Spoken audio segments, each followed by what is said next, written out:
Hello, welcome back, my Royal Rogues. My name is Jesus Enrique Rosas. I'm the Royal Rogue, and tonight we have some disturbing reports about the Montecito Moros calling it quits on their idyllic life in the United States and doing everything they can to go back to the royal family.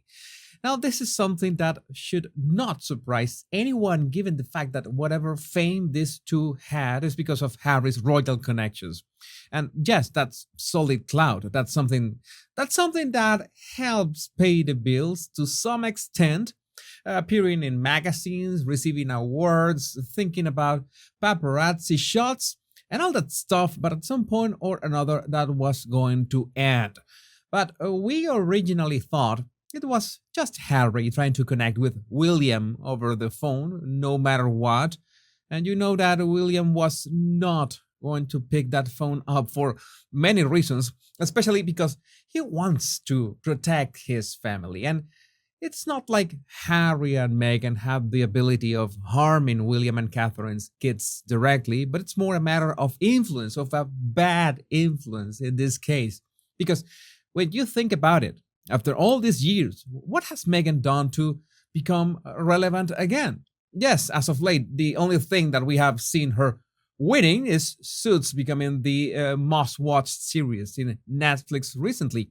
But that's not quite Meghan's TV show. She's just a character in there. And by the way, it's worth noting that she still hasn't said anything about the strike of writers and actors in Hollywood.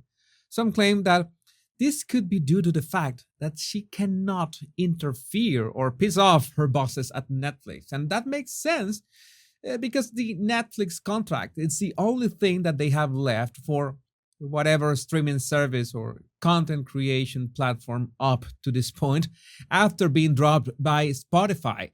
But the last resort that Harry had to gain any of his self esteem back was trying to win anything at those phone hacking trials that now have been dismissed. And this is not good at all, especially after the debacle, or should I say, huge misfire that was creating that insufferable memoirs pair. But I have to say, we enjoyed much more the tension previous to Spare being published than the book itself. And not gonna lie, the book and the audiobook specifically gave us a lot of laughs, like inspired that special South Park episode. That was pure mean material, but what do you think happens with Harry's brand image after that? I mean, who can take the Ginger Winger seriously now? Not William, of course. And as the Caribbean prince says about those recent claims of Harry calling William, William is busy raising his family and working at his royal foundation, supporting charities and managing the duchy. Plus, he has his Prince of Wales and head of state Commonwealth duties for His Majesty the King's office. He is busy enough, but even if William was not busy, which is not the case, I doubt that he would be willing to give Harry a chance after all that has happened. And you know how it is, that recollections may vary, but thanks to tweets such as War of the Roses, we got, yeah, some gossip, but you tell me if this doesn't sound like the Duke of Sausages in the flesh. My friend's son owns one of the biggest properties in Montecito facing the ocean. He told me Prince Harry asked him permission to access the beach through his land. He accepted. When? He asked. Tomorrow at 11, okay?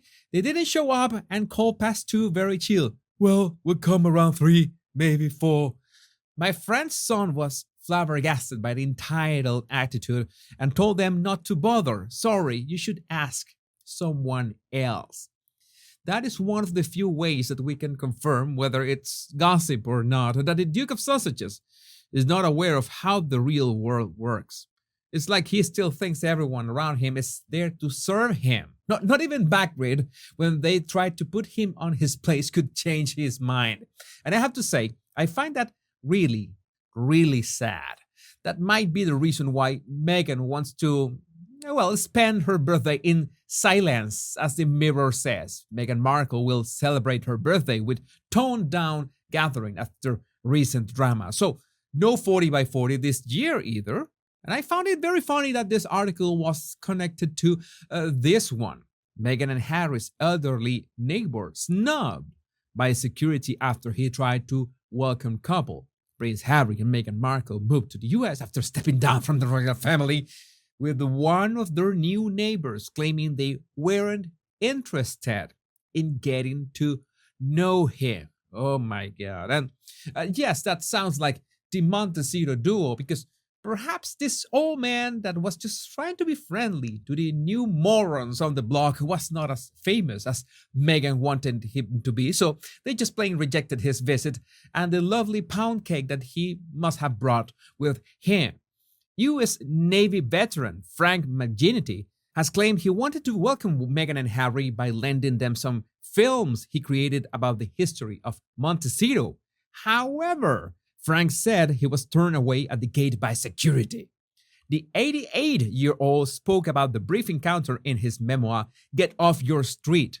He also expressed surprise at hearing the Sussexes had moved to the area, as it usually attracts older buyers. Yeah, that's not the right way to treat a neighbor and a veteran, because you know the kind of people Harry and Meghan are. And that makes it even more likely that the bicycle gift that they received for Archie was nothing more than pure stunt. A lousy attempt at being Z-list influencers, but that's what we got. And I shared this picture of Beatrice and Edo yesterday, a very lovely picture, but I hadn't seen the rest, which are even better. And as some were saying, this is what real paparazzi photos look like. This is not a speed dial paparazzi stuff. This is the real deal, and they are taking it easy. I guess used to being in the spotlight, but not caring much about it either. I found it interesting that when Edo spotted the camera, he tried to get in the way in a gesture of protection to his wife. I think that was a cute move and one that shows his feelings towards Beatrice. But can you imagine if Harry did the same to Meghan? She would push him to the water immediately. You're blocking the camera, you moron. You know that it is. And last but not least, we have this picture by Royally Bell on Twitter.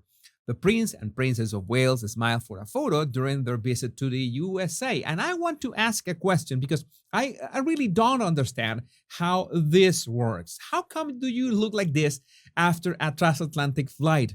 I genuinely want to know what is the secret.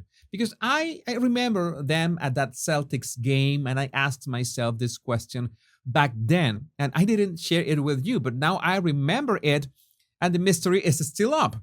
Yeah, you got first class flight, being able to sleep, but whatever, it's a commercial flight and you know how commercial flights at the very least give you that tired look, which is not the case here. So if you have any insights about this, just let me know in the comments. Roger Rogic, it's my pleasure to create these daily videos for you. All you need to do to support my channel is hitting the like and subscribe buttons. Thank you, and remember, much love and bliss.